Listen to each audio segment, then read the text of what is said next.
হুগলিতে বিজেপির ব্যান্ডেল পুলিশ ফাঁড়ি ঘেরাও অভিযানকে ঘিরে তুলকালাম কাণ্ড। পুলিশ কর্মীদের হাত থেকে লাঠি ছিনিয়ে নেওয়ার চেষ্টা। পুলিশ ফাঁড়ি গেটের উপর চড়ে ভেতরে প্রবেশ করার চেষ্টা করেন বিজেপি কর্মীরা। এরপরে পুলিশের সঙ্গে শুরু হয় চরম ধস্তাধস্তি, শুরু হয় বিজেপি কর্মীদের। একই সঙ্গে চলতে থাকে ঠেলাঠেলি এবং ধাক্কাধাক্কি। ব্যান্ডেলের ক্যান্টিন বাজার মোড় থেকে রাজীব ঘরামির নেতৃত্বে একটি মিছিল করে বিজেপির যুব মোর্চা। আইন শৃঙ্খলার অবনতি, বিজেপি কর্মীদের উপর তৃণমূলের আক্রমণের প্রতিবাদ সহ 5 দফা দাবি নিয়ে ব্যান্ডেল ফাঁড়িতে স্মারকলিপি প্রদান করতে যায় বিজেপি। পুলিশ প্রশাসনের কাছে স্মারকলিপি প্রদান করার জন্য 1 সপ্তাহ আগে সময় চাওয়া হয়েছিল বিজেপির পক্ষ থেকে। সেই অনুসারে শুক্রবার 25শে জুলাই এই কর্মসূচি গ্রহণ করেছিল বিজেপি, কিন্তু মিছিলে ফাঁড়ির সামনে যেতেই পুলিশ বিশাল ব্যারিকেড দিয়ে মিছিল আটকায়। বেশ কিছুক্ষণ পুলিশের সঙ্গে ধস্তাধস্তি চলে। পরবর্তীকালে বিজেপির মহিলা কর্মীরা ব্যারিকেড ভেঙে থানার সামনে চলে আসেন। তারপর বিজেপির প্রতিনিধি দলে থাকা বেশ কয়েকজন ব্যান্ডেল ফাঁড়ির ওসির সঙ্গে দেখা করেন, স্মারকলিপি তুলে দেন। উপস্থিত ছিলেন হুগলি জেলা বিজেপির সাধারণ সম্পাদক সুরেশ সাউ, জেলা বিজেপির সহ সভাপতি গোপাল উপাধ্যায় সহ স্থানীয় নেতৃত্ব।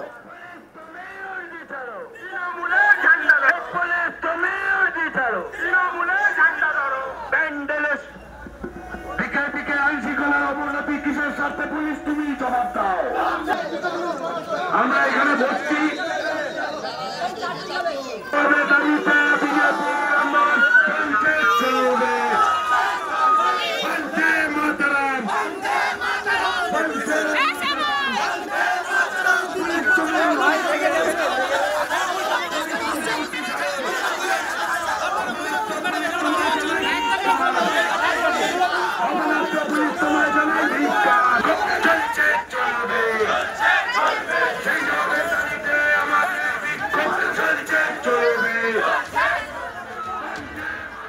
বিজেপি নেতা সুরেশ সাউ কি বলছেন শুনবো।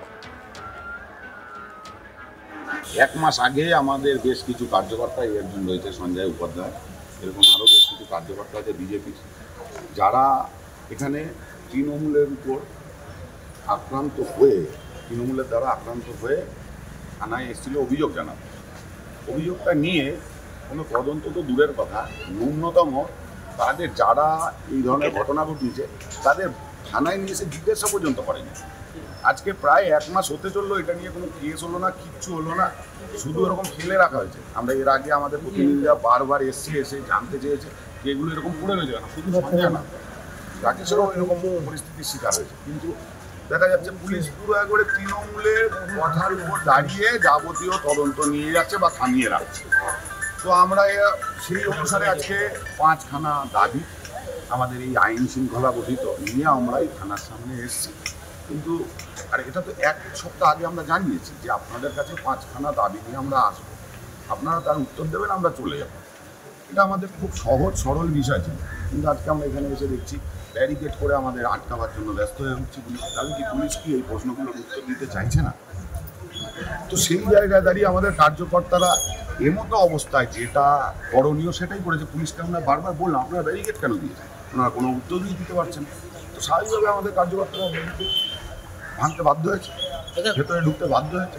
এরকম বারংবার পরিস্থিতি, গতকালও দেখা গেছে চন্দননগর কর্পোরেশন, আজকে ব্যান্ডেল পিপি, এরকম ভেঙে ঢুকতে হচ্ছে কেন? চন্দননগরে আমরা যেটা জানলাম, মেয়র সাহেব অর্ডার দিয়েছে, পুলিশ সক্রিয় হয়ে গেছে বিজেপির উপর আক্রমণ করতে। এক্ষেত্রেও আমরা খবর পাচ্ছি এখানের বিধায়ক সাহেব সক্রিয় হয়ে গেছে, পুলিশ শুরু করে দিয়েছে ব্যারিকেড করতে।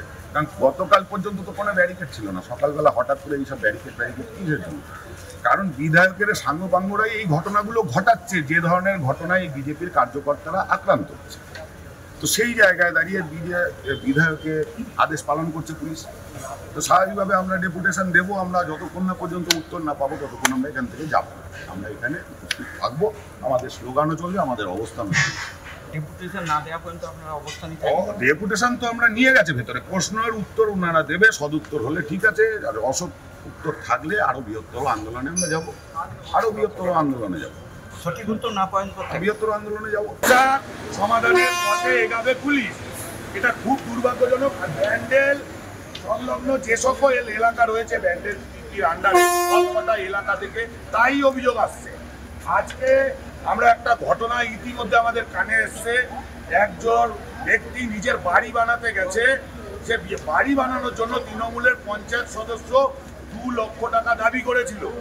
সেই পঞ্চায়েত সদস্য 2 লক্ষ টাকা দাবি জানানোর পরেও পুলিশের কাছে যখন সেই বাড়ির লোক আসে, পুলিশ কোনো রকম অভিযোগ নেওয়া তো দূরের কথা, কোনো রকম পাশে দাঁড়ায় পর্যন্ত নেই।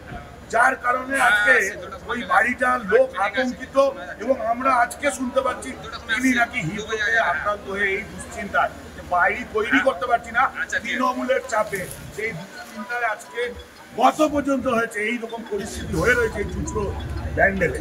সুতরাং আমরা বেশ কিছু দাবি দাবা নিয়ে এসেছি। বিজেপি কর্মীদের তৃণমূল আক্রমণ করছে, সেগুলোর অভিযোগ থানায় নিয়ে আসবে, সেগুলো নিয়ে গড়িমসি দেখাচ্ছে। এছাড়াও আনুষঙ্গিক বেশ কিছু সমস্যা হচ্ছে, স্থানীয় সমস্যা, ছিনতাই থেকে বিভিন্ন রকম সমস্যা, যেগুলো এলাকার মানুষ মানে খুবই চিন্তিত এবং আতঙ্কিত। সেই সকল বিষয় নিয়ে আজকে আমরা ডেপুটেশন দিতে এসেছি। 1 সপ্তাহ আগে আমরা ইন্টিমেশন দিয়েছি, তারপরেও আজকে দেখছেন কিরকম ভাবে ব্যারিকেড দিয়ে রেখেছে। এখানে তো আমরা শুধুমাত্র একটা শব্দ মানুষের কথা বলতে এসছি, আমরা তো একটা গলার আওয়াজ। যে মানুষগুলো আতঙ্কিত তৃণমূলের জন্য থানার সামনে আসতে পারে না, কোনো ক্ষেত্রে কোনো সময় দেখা গেছে থানার সামনে এসছে সাহস নিয়ে অভিযোগ জানাতে, তাদের ফিরিয়ে দেওয়া হয়েছে, তাদের অভিযোগটুকু পর্যন্ত নেওয়া হয়নি। সেই সব আওয়াজ নিয়ে আজকে আমরা এখানে সরব হয়েছি। আমাদেরও সেই 1 সপ্তাহ আগে ইন্টিমেশন দেওয়া সত্ত্বেও গেট আটকে রেখেছে। তো আমাদের আন্দোলন চলবে। 5খানা দাবি নিয়ে আমাদের প্রতিনিধিরা ভেতরে গেছে। যতক্ষণ ওই 5খানা দাবি জবাব যতক্ষণ না দেবে আমরা এখানে অবস্থান করব। হুগলিতে বিজেপির ব্যান্ডেল পুলিশ ফাঁড়ি ঘেরাও অভিযানকে ঘিরে তুলকালাম কাণ্ড। পুলিশ কর্মীদের হাত থেকে লাঠি ছিনিয়ে নেওয়ার চেষ্টা, পুলিশ ফাঁড়ি গেটের উপর চড়ে ভেতরে প্রবেশ করার চেষ্টা করেন বিজেপি কর্মীরা। এরপরে পুলিশের সঙ্গে শুরু হয় চরম ধস্তাধস্তি, শুরু হয় বিজেপি কর্মীদের। একই সঙ্গে চলতে থাকে ঠেলাঠেলি এবং ধাক্কাধাক্কি। ব্যান্ডেলের ক্যান্টিন বাজার মোড় থেকে রাজীব ঘরামির নেতৃত্বে একটি মিছিল করে বিজেপি যুব মোর্চা।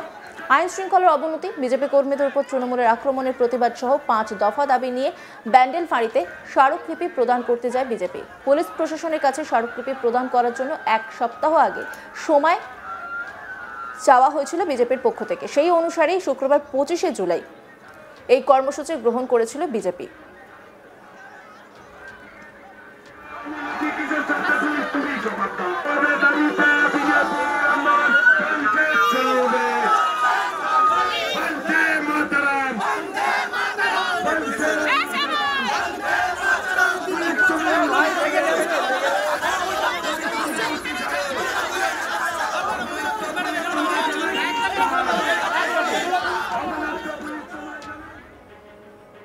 অন্যান্য খবরের আপডেটের জন্য অবশ্যই নজর রাখুন আজ তাক বাংলার ইউটিউব স্ট্রিমিংয়ে। লাইক, কমেন্ট, শেয়ার এবং সাবস্ক্রাইব করতে ভুলবেন না।